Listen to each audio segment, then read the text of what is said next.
Hello everyone, कैसे हैं आप सभी लोग। I hope each and every one of you is doing absolutely good. My name is Shahade और मैं आप सबका तहे दिल से स्वागत करता हूं हमारी इसी प्यारे चैनल्स के अंदर। और आज दोस्तों एक ऐसी टॉपिक के बारे में बात करने वाले हैं जो बहुत बड़ा शॉकिंग लगेगा आपको, क्योंकि मैं आपको एक ही दिन में, मतलब एक ही दिन का सफर है और एक ही दिन में आप किस तरह आपकी जो एक अपकमिंग एग्जाम में वहां में से पास मार्क या फिर और भी मार्क्स आप ला सकते हो, उसी का छोटी सी एक 4-5 पॉइंट का टिप्स मैं आपको इसी वीडियो में बता रहा हूँ। तो चलिए दोस्तों, वही टिप्स क्या है देख लेते हैं एक बार और आज की सेशन को स्टार्ट कर लेते हैं। वीडियो स्टार्ट करने से पहले दोस्तों आपको कुछ एक्स्ट्रा इन्फॉर्मेशन की जरूरत है। वो एक्स्ट्रा इन्फॉर्मेशन आपको पता होनी चाहिए हर हालत में। एक्स्ट्रा इन्फॉर्मेशन के बारे में अगर बात करूं तो पिछले साल यानी साल 2024 में जब HSLC का एग्जाम हुआ था बोर्ड 10th की, तब कुछ हल्ला मची गई थी कि एग्जाम पैटर्न ये हो रहा है वो हो रहा है। इसी के बाद जो सेवा बोर्ड्स की तरफ से एक ऑफिशियल अपडेट यानी ऑफिशियल नोटिस जारी की गई है और उस नोटिस में ये लिखा गया था कि अपकमिंग जो एग्जाम के स्टूडेंट्स अपीयर होंगे, जो HSLC स्टूडेंट्स एग्जाम देने के लिए अपीयर होंगे, उसको कुछ क्राइटेरिया यानी कुछ पैटर्न या फिर कुछ क्राइटेरिया भी कह सकते हो, उसको फॉलो करना होगा। और वो क्राइटेरिया यहाँ पर ये था कि एग्जाम की जो पैटर्न है उसे चेंज कर दिया गया कि 50% MCQ एंड 50% राइटिंग स्किल दिया जाएगा। अब मेरे भाई यहाँ पर एक बहुत ब्लंडर केस हो गया था कि 50% MCQ में से आपको 30 मार्क्स स्कोर करनी होगी, ऐसा कुछ नोटिस में लिखा था। दूसरी बात यहाँ पर यह लिखा था कि अगली जो 50% यानी राइटिंग सेक्शन में जो 50% है उसमें से आपको 30 मार्क्स स्कोर करना होगा हर हालत में, हर किसी में। अगर आपने ये 30 मार्क्स एक्सपेक्ट यानी ये 30 मार्क्स स्कोर नहीं कर सका तो आपके जो एग्जाम में या फिर फेल की चांस पूरी है। क्योंकि यहाँ पर जो सेवा बोर्ड की तरफ से जो ऑफिशियल अपडेट आई थी तो वहां पर क्लियर साफ साफ ये लिखा हुआ था कि 50% MCQ में से हर स्टूडेंट्स को 30 मार्क्स स्कोर करनी होगी और 30 मार्क्स राइटिंग सेक्शन में से 30 मार्क्स स्कोर करनी होगी। तो ये बात आपको पता होनी चाहिए, तो मैंने भी सोचा कि मैं आपको ये बात बता दिया जाए। दूसरी बात, यहाँ पर टिप्स के बारे में बात करूं तो कुछ स्टूडेंट्स अभी भी ऐसे हैं कि भाई मैंने तो कुछ पढ़ा ही नहीं, या फिर कुछ स्टूडेंट्स थोड़ी बहुत पढ़ाई हुई है लेकिन एंजाइटी, डिप्रेशन, प्रेशर हर किस्म में या फिर कुछ टेंशन में भी है, क्या होगा क्या नहीं होगा। लेकिन मेरे भाई मैं अगर आपसे कहूँ तो यहाँ पर कुछ 4-5 टिप्स है। अगर यहाँ में से 4 अगर टिप्स आप फॉलो कर लेते हो जो आपका भी एग्जाम है आप बिना पढ़ के भी पास कर सकते हो। बस एक दिन, आपके पास एक दिन अगर है, उसी दिन से ही आप 2 क्वेश्चंस लगा लेते हो, तो वो 2 क्वेश्चंस अगर आप पढ़ लेते हो तो यहाँ पर आप एक अच्छे खासा स्कोर कर सकते हैं। यहाँ पर क्या टिप्स क्या है मेरे भाई, टिप्स की अगर बात करूं तो पहली तो टिप्स के ऊपर मैंने हेडिंग दी है बिगिनर स्टूडेंट्स के लिए जो अभी भी कुछ भी नहीं पढ़ा, उसके लिए ये टिप्स बहुत जरूरी है। तो पहली टिप्स यहाँ पर यह है कि पैसेज हर एग्जाम में, बोर्ड की अगर बात करें 12th 10th की तो पैसेज तो आती है। तो यहाँ पर मैंने लिखी है कि पहले आपको अटेम्प्ट करनी होगी पैसेज की। अब ये समझ सोचिएगा कि बस पैसेज आएगा और कर लूंगी। आप पहले किसी पिछले साल के क्वेश्चन पर उठा के पैसेज 1-2 पैसेज की प्रैक्टिस करके जाना होगा आपको। तो पैसेज एकदम इजी है मेरे भाई। पैसेज क्या होती है, एक पैराग्राफ दिया जाता है, उसके नीचे कुछ क्वेश्चंस होती है और वही क्वेश्चंस का आंसर वहां से ढूंढ के निकाल के आपको लिख के आना है। उसी पैटर्न को फॉलो करके आप यहाँ पर इजिली 10 मार्क्स ब्रेक डाउन कर सकते हो आपके एग्जाम में पैसेज से। लेकिन मेरे भाई पैसेज में से 10 मार्क्स आएगी, वहां में से भी कुछ क्राइटेरिया है। क्राइटेरिया यहाँ पर यह है कि 6 मार्क आपकी MCQ का आएगा और ये जो 2 मार्क्स और 2 मार्क्स जो जुड़ करके 4 मार्क्स होती है, ये आपकी यानी 2 मार्क्स की क्वेश्चन आएगी। तो 6 मार्क्स MCQ और 4 मार्क्स हमारे क्वेश्चन में आएगी और क्वेश्चन का आंसर लगाना है। तो यहाँ पर बन जाती है पैसेज की 10 मार्क्स। ठीक है, तो दूसरे पॉइंट यहाँ पर यह है कि हम सीधा हमला करेंगे रिपोर्ट राइटिंग पर। क्यों? रिपोर्ट राइटिंग इजी चीज है। अब मैं क्यों कह रहा हूँ इसे, जैसे मान लो भाई मेरे भाई 2023 की क्वेश्चन पर उठाओ या फिर 2024 की क्वेश्चन पर उठाओ, तो यहाँ पर आपको एक चीज देखने को मिलेगी कि रिपोर्ट राइटिंग में जो डिटेल्स दिया जाता है, यानी जो घटना हुई है, जो इवेंट्स हुई है, उसी के बारे में रिपोर्ट लिखना पड़ता है। लेकिन उसी इवेंट्स की जो डिटेल्स है वो एग्जाम के क्वेश्चन पर में दिया जाता है। तो यहाँ पर आपको बस रिपोर्ट की अगर एक्सप्लेन करूँ तो मैं पहले आपको एक हेडिंग यानी टाइटल लिखना है। टाइटल कहाँ से लिखोगे क्वेश्चन के बारे में सीधा साफ मेंशन किया जाता है, वहां पर में से आपको उठानी है। जैसे एनुअल डे फेस्टिवल हो गया या फिर एक कल्चर शो हो गया या फिर कोई एक बड़ा प्रोग्राम हो गया, ऐसा कुछ शो किया जाता है, डायरेक्ट मेंशन किया जाता है मेरे भाई। तो यहाँ पर आपको एक हेडिंग लिख देनी है, कहाँ से, क्वेश्चन पेपर से। दूसरी बात मेरे भाई, जो लेफ्ट साइड में आपको डेट लिखनी पड़ती है और डेट पे भी मेंशन किया जाता है डे को भी मेंशन किया जाता है, टाइम को भी मेंशन किया जाता है, कहाँ हुई थी वो भी मेंशन किया जाता है। इसके बाद उस क्या घटना में क्या क्या हुई थी, सारे चीजों का जो इवेंट्स का डिटेल्स है उन सारे मेंशन किया जाता है। तो ये जो इवेंट्स का जो डिटेल्स है, अगर आप पूरी भी आपको इंग्लिश आती है तो यहाँ पर पूरी एक दो चीज ऐड करके आप पूरे रिपोर्ट राइटिंग के फॉर्मेट बना सकते हो और एग्जाम में इजीली आप ये 3 मार्क स्कोर कर सकते हो। ठीक है, तो पहले आप पैसेज को क्रैक डाउन करिएगा, इसके बाद रिपोर्ट राइटिंग पे जाइएगा। तीसरी बार ट्रांसलेट आती है मेरे में। ट्रांसलेट इंग्लिश में आप 2-3 सालों से इंग्लिश में दिया जा रहा है, कुछ टेंस या कुछ मतलब ऐसे लाइंस दिए जा रहे हैं और उसे कह रहा है कि आपकी अपनी लैंग्वेज में बताओ, अपनी लैंग्वेज में ट्रांसलेट करो। ट्रांसलेट अब हम में से हर कोई जानते हैं। या फिर अब अगर ट्रांसलेट नहीं कर पाते हो तो और भी एक ऑप्शन दिया जाता है कि सब्सटेंस राइटिंग। अब सब्सटेंस राइटिंग क्या होती है? सब्सटेंस राइटिंग में एक पैराग्राफ दिया जाता है आपको, ऐसा एक पैरा दिया जाएगा आपको और उसी पैरे में से 10 से या 12 से 9 से 12 लाइन दिया जाएगा आपको और उसी 9 में से 12 लाइन को आपको पढ़ के समझना है और समझ के यहाँ पर में से भी एक टाइटल निकाल देनी है। उसी टाइटल के बारे में 4-5 ऐसे पॉइंट लिखी हुई जैसे लिखना चाहिए। जैसे मान लो यहाँ पर एक आपको एक सब्सटेंस दिया जाएगा और वहां में से 10 लाइंस की सब्सटेंस है। आपको इसी सब्सटेंस को पढ़ के एक अच्छा खासा हेडिंग निकाल लेनी है या फिर टाइटल निकालना चाहिए।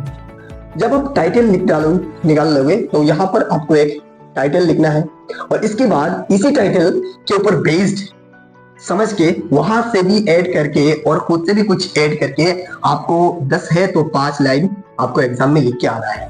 अगर स्टूडेंट्स आप लोगों को डर रहता है इंग्लिश में कि हम तो अपने से कुछ बना नहीं सकते, तो एक काम करिएगा, पहले तो आप एक हेडिंग लिख डालिएगा कि किसके ऊपर मैसेज को पढ़ के किसके ऊपर बेस्ड ये मैसेज दिया हुआ है या फिर किसके बेस्ड ये कहा गया है। तो यहाँ पर आप एक हेडिंग लिख डालिएगा। ये भी हेडिंग मतलब इजी है, हेडिंग आप निकाल लोगे और इसके बाद आप कुछ डायरेक्ट लाइन में से मतलब मिडिल में से या फिर लास्ट में से या फिर फास्ट में से कुछ ऐसे लाइन ऐड करके और थोड़ी अपनी अगर है तो मेमोरी पास तो कुछ ऐड करके ऐसे आप 4 से 5 लाइन देखे आ जाइएगा। कम से कम तो आपको 3 में से 2 मार्क्स इजीली आपकी पॉकेट में आ जाएंगे।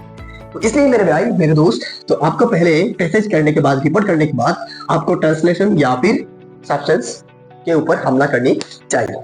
इसके बाद आती है FWF। ये क्या हो गया सर?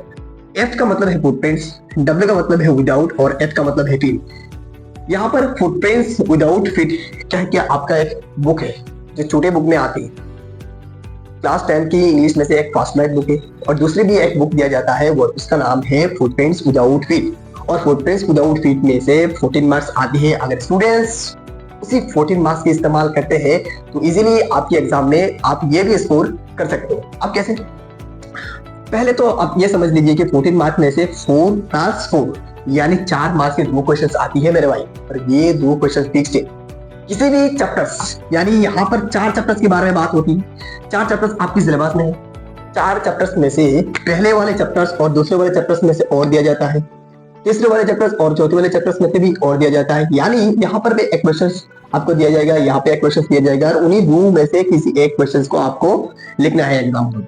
सिमिलरली केस यहाँ पर भी है कि तीसरे चैप्टर से एक क्वेश्चन दिया जाएगा और चौथे चैप्टर से एक क्वेश्चन दिया जाएगा और यहाँ पर तीसरे वाले और चौथे वाले में से ही एक आपको क्वेश्चंस लिखना है एग्जाम में और 4 मार्क्स आपके पॉकेट में लेने हैं। तो अगर यहाँ पर अगर एक रूल्स देखें कि मैंने 1 और 3 या फिर 2 और 4 या फिर 1 और 4 या फिर 2 और 3 इन्हीं 2 चैप्टर्स अगर मैं प्रिपेयर करते चले जाऊं तो एग्जाम में ये 8 मार्क्स को स्कोर करना मेरे लिए इजी होगा। तो इसलिए मेरे भाई आप 2 चैप्टर्स उठाइए और 2 चैप्टर्स में से बस 2 क्वेश्चंस रट के चले जाइएगा। अगर आप कुछ भी नहीं पढ़ा है ना तो आप 2 चैप्टर्स में से 2 क्वेश्चंस उठा के रट के चले जाइएगा। ऐसा मत करिएगा कि 1 और 2 में से 2 क्वेश्चन सीख लिया, ऐसा नहीं। वो अगर तुम 1 यहाँ पर चूज करते हो तो वहां पर भी एक चूज करना होगा। मतलब यहाँ से अगर एक चीज चैप्टर चूज करते हो तो यहाँ पे एक चैप्टर चूज करना होगा और वहां में से वही चैप्टर में से एक क्वेश्चन करके आप सीधा रट के चले जाइएगा या फिर कुछ समझ के अगर आपकी नॉलेज है तो लिख करिएगा। ठीक है, तो यहाँ पर आती है 4+4। लेकिन मेरे भाई यहाँ पर और है और 6 मार्क्स ये। अब ये 6 मार्क्स एमसीक्यू में से आती है। ये 6 मार्क्स मेरे भाई एमसीक्यू में से आती है। अब एमसीक्यू कैसे करेंगे? देखो मेरे भाई, एमसीक्यू करने के लिए एक सीधी सी छोटी सी ट्रिक है मेरे पास।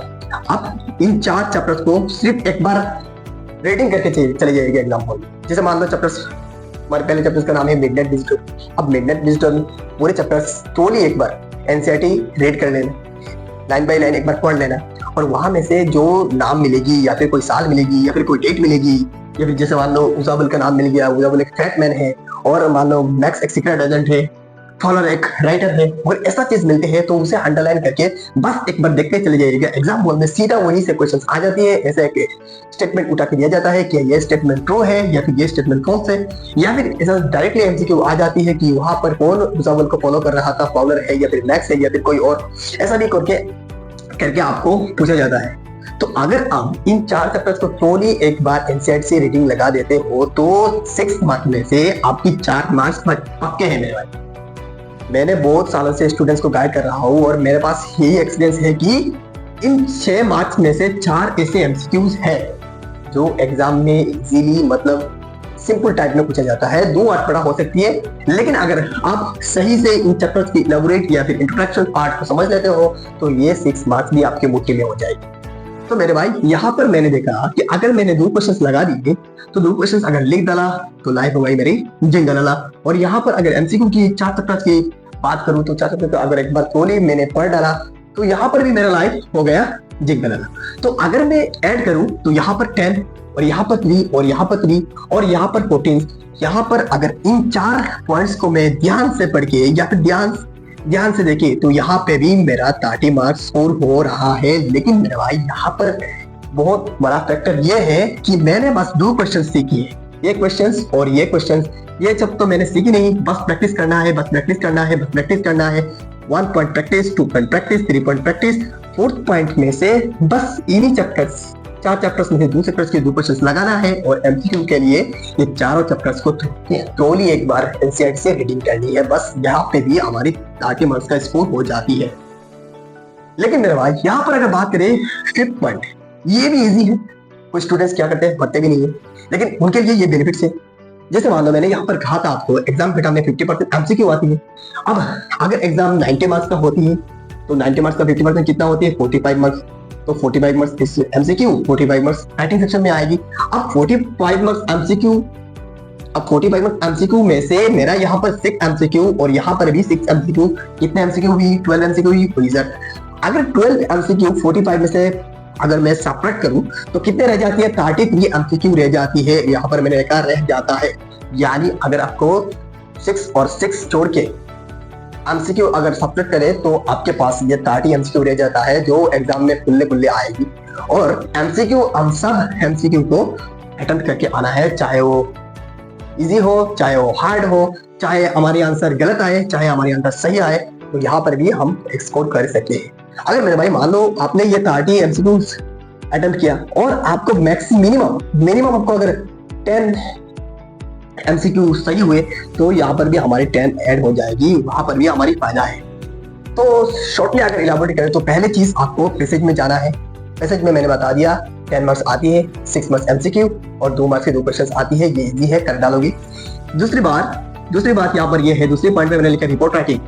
पैसेज के बाद रिपोर्ट राइटिंग में जाइएगा क्योंकि रिपोर्ट राइटिंग कुछ सालों से बहुत इजीली आ रही है, सारे डिटेल्स, सारे कुछ डेट टाइम वगैरह सब कुछ दिया जा रहा है, तो इसलिए ये रिपोर्ट राइटिंग इजी हो रहा है हमारे लिए।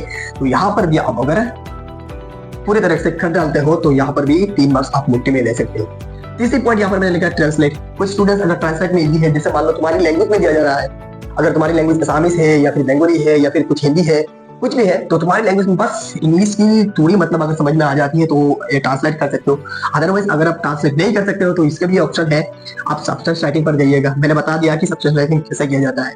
और इसके बाद फुटप्रिंट्स विदाउट फीट बुक उठा के उन 7 चैप्टर्स को पढ़िए, मैंने जैसे बताया था आपको। और अगर आप ये 4 चैप्टर्स पढ़ डालते हो तो ये भी 14 मार्क्स आपकी मुट्ठी में आ जाती है। और मैंने देखा कि 1 से लेकर 4 पॉइंट तक हमारी कितने मार्क्स हो जाती है, 30 मार्क्स हो जाती है मेरे भाई। और यहाँ पर 5th पॉइंट यहाँ पर मैंने ये बताया कि एमसीक्यू है 33 एमसीक्यू और रह जाती है, क्योंकि 45 एमसीक्यू आ रहा है हमारे एग्जाम में। अगर 33 एमसीक्यू रह जाती है और उसी 33 एमसीक्यू अगर मैं अटेम्प्ट करता हूँ और अगर मेरा 10 मिनिमम अगर 10 सही निकलता है तो यहाँ पर भी ऐड हो रही है, मतलब 10 और ऐड हो रहा है तो 14 मार्क्स आप इजीली टेक डाउन कर सकते हो। बस ये 4-5 पॉइंट्स को फॉलो करते हो और 2 क्वेश्चन अब अगर लगा देते हो तो आपके लिए ये सारे कुछ इजी हो जाएगी। 30 मार्क्स यहाँ से भी हो जाएगी, 30 मार्क्स यहाँ से भी हो जाएगी, उल्टे हमारे पॉकेट में और भी मार्क्स आ जाएगी। तो यही था टिप्स दोस्तों जो बिगिनर स्टूडेंट्स हैं उसी के लिए। वीडियो चाहे थोड़ा लंबा हो सकती है लेकिन मैं यहाँ पर इनाबोरेट करके बताया था। अगर आपको फर्स्ट टाइम नहीं है तो 1.5 एक्सपर्ट देख लीजिएगा। तो चलता हूँ और वीडियो कैसे लगा जरूर बताना और मैं मिलता हूँ आपसे अगले लेक्चर में। तब तक के लिए बेस्ट।